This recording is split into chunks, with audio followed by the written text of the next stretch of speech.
যারা যুক্তরাষ্ট্রকে নিজেদের স্বপ্নের দেশ বলে মনে করেন তারা দেখুন কিভাবে পুলিশ অন্যায়ভাবে এই মানুষটিকে অ্যারেস্ট করছে, অথচ সে নির্দোষ। তার চেহারা একজন অপরাধীর চেহারার সাথে সাদৃশ্যপূর্ণ থাকায় তাকে অন্যায়ভাবে গ্রেফতার করা হচ্ছে। পরে তারা দেখতে পায় সে একজন FBI এজেন্ট।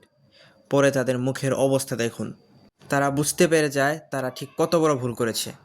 এভাবেই শুধু গায়ের রঙের জন্য প্রতিদিনই পুলিশের তোপের মুখে পড়তে হয় বহু মানুষকে, এবং কি বিনা অপরাধে অনেককে শাস্তি পেতে হয়, অনেক ভোগান্তি পোহাতে হয়।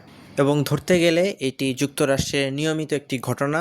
অজ্ঞ পুলিশ সদস্যরা বিনা কারণে গায়ের রঙের জন্য এবং তুচ্ছ ঘটনাকে কেন্দ্র করে নির্দোষ সাধারণ নাগরিককে বিপদে ফেলে। এছাড়াও আরও অনেক বর্ণবাদের নিকৃষ্ট উদাহরণ রয়েছে যুক্তরাষ্ট্রে।